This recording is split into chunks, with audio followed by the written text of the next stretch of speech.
Hello friends, Arjun education classes में आप लोगों का स्वागत है। फ्रेंड्स, चैनल को लाइक करें, सब्सक्राइब करें, शेयर करें ताकि लोगों तक जिनके पास आज संसाधन नहीं है कि वो कोचिंग में पैसा लगाकर फीस दे करके पढ़ सकें, और वो जो फ्री में ये सब चीज़ें मिल रही हैं उनका उपयोग कर सकें। तो आपके शेयर से लोगों का भला हो सकता है। फ्रेंड्स, हम लोग भूगोल के देखेंगे मिट्टी। आज टॉपिक क्या है? मिट्टी। कितने प्रकार की मिट्टी होती है, क्या पाया जाता है, मतलब अगर काली मिट्टी उठाए हैं तो काली मिट्टी से जितने भी प्रश्न बनेंगे वो सारा एक वीडियो में आपको मिलेगा, कहीं इधर उधर भटकने की ज़रूरत नहीं है। टॉपिक क्या है? काली मिट्टी। काली मिट्टी। अब यहाँ से शुरू करते हैं। इसको क्या कितने नामों से जानते हैं? रेगूर मिट्टी, कपासी मिट्टी, स्वतः जुताई वाली मिट्टी। स्वतः जुताई वाली मिट्टी क्यों कहते हैं स्वतः जुताई वाली मिट्टी? सूखने पर आकुंचित दरार युक्त हो जाती हैं, इसलिए इसे स्वतः जुताई वाली मिट्टी कहते हैं। आकुंचित मतलब जैसे सूख गई तो सूखने पे ज़मीन में ऐसे ऐसे दरारें ऐसे ऐसे निकली रहती हैं। आप लोग देखे होंगे जहाँ पे मिट्टी पानी सूख जाता है तो ऐसे दरारें हो जाती हैं, तो इसको क्या कहते हैं? स्वतः, मतलब ऐसे दरार पड़ गई तो क्या हो गई? ये जुताई हो गई। तो इसलिए इसको कहते हैं स्वतः स्फूर्त, स्वतः जुताई वाली मिट्टी, और स्वतः स्फूर्त मिट्टी भी कहते हैं। ट्रॉपिकल ब्लैक अर्थ, इसको क्या कहते हैं? ट्रॉपिकल ब्लैक अर्थ, ट्रॉपिकल चेरनोजम इत्यादि नाम से जानते हैं। क्या क्या नाम है? रेगुर मिट्टी, कपासी मिट्टी, स्वतः जुताई वाली मिट्टी, स्वतः स्फूर्त मिट्टी, ट्रॉपिकल ब्लैक अर्थ, ट्रॉपिकल चेरनोजम इत्यादि नामों से जाना जाता है। भीगने पर ठोस व चिपचिपी हो जाती है। प्रश्न आता है, कौन सी मिट्टी ऐसी है जो पानी पड़ने पर दही जैसे लबलबी हो जाती है?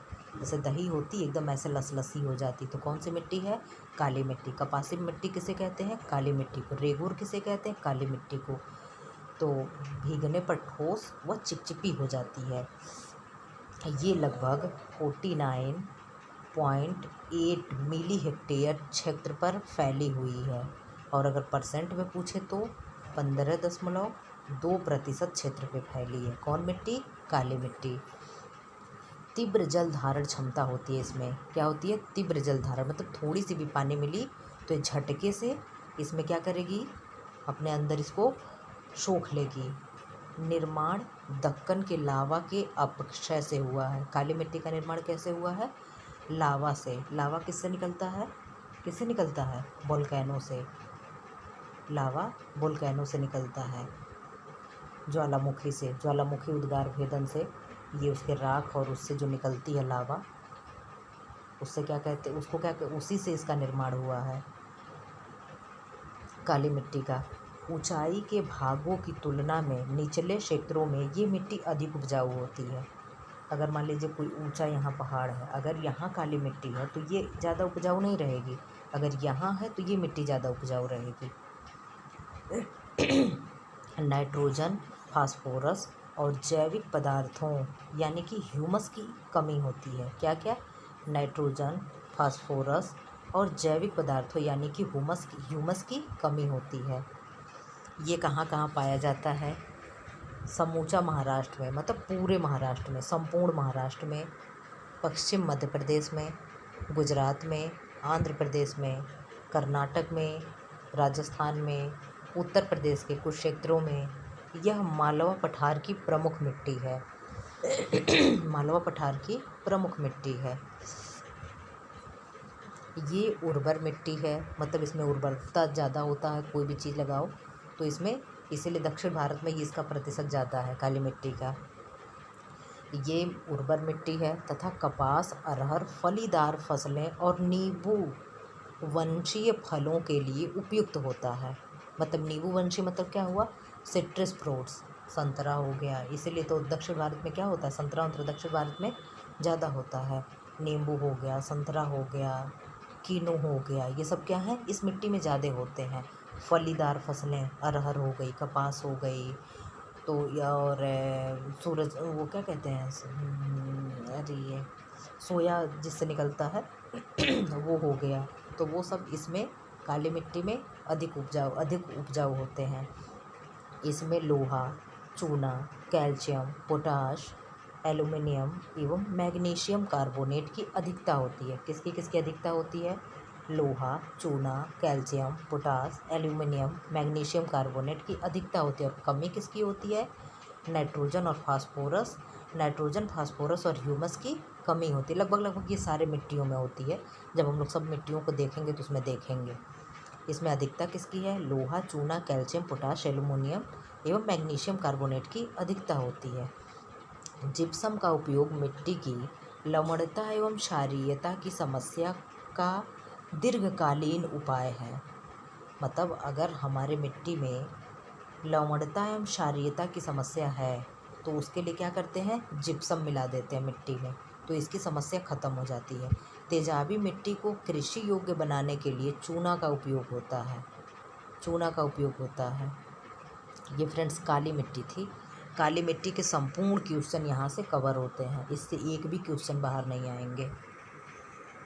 अब ये क्या है? लाल मिट्टी। लाल मिट्टी का गठन रेत से मृत्तिका के बीच यानी अधिकांश दोमट पाया जाता है। लाल मिट्टी। काली मिट्टी क्या थी? वो लावा के अपक्षय अपरदन से हो रहा था। इसमें चूना, कंकड़ और कार्बोनेट नहीं पाए जाते हैं। किसमें? लाल मिट्टी में। ये सैरंध्री और चूर्णशील होते हैं। ये क्या होता है? बहुत ही महीन होता है। लाल रंग फेरिक ऑक्साइड के कारण होता है। ये इम्पॉर्टेंट फैक्ट है। पूछता है लाल मिट्टी किसके कारण लाल है? तो किसके कारण लाल है? फेरिक ऑक्साइड के कारण लाल है। इसमें सिलिका एवं आयरन की अधिकता होती है। किसकी? सिलिका एवं आयरन की अधिकता होती है।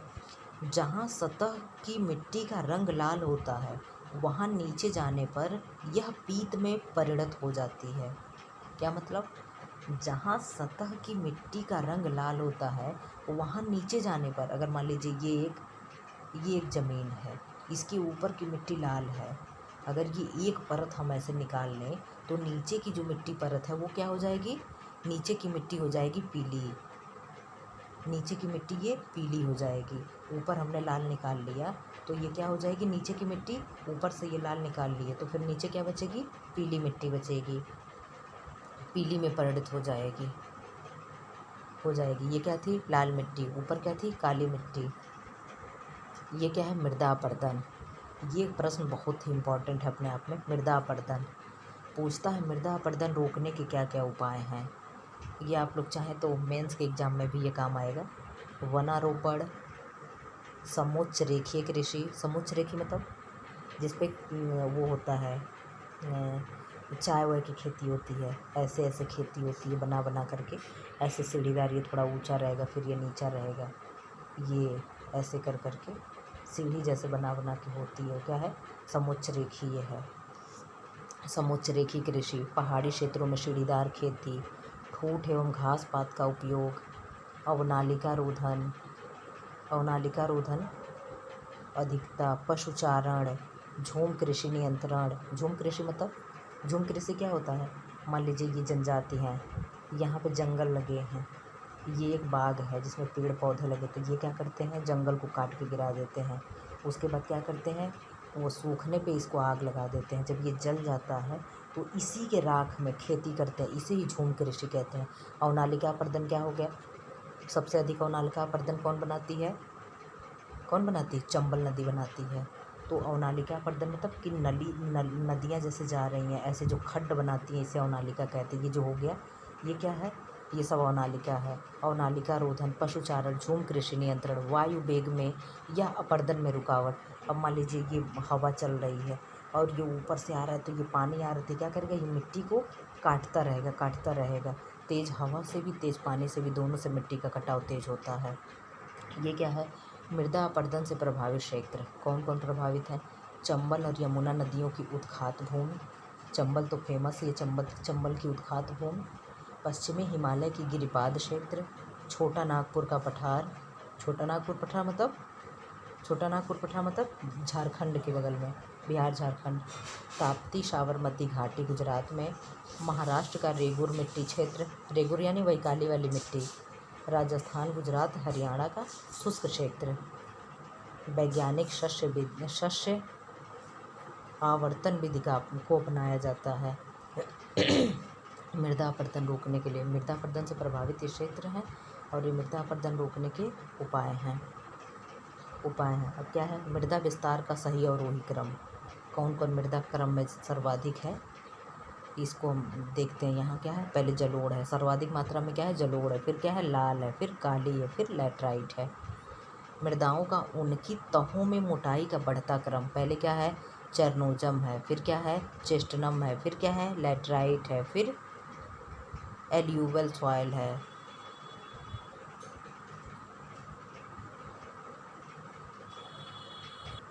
फ्रेंड्स, लैटराइट मिट्टी से हम लोग नेक्स्ट वीडियो में देखेंगे। वीडियो बड़ा हो जाएगा, आप लोगों को पढ़ने में भी आसानी नहीं रहेगी, छोटा वीडियो रहेगा तो कभी भी समय निकाल के देख लेंगे। फ्रेंड्स, चैनल को लाइक करें, सब्सक्राइब करें और शेयर करें।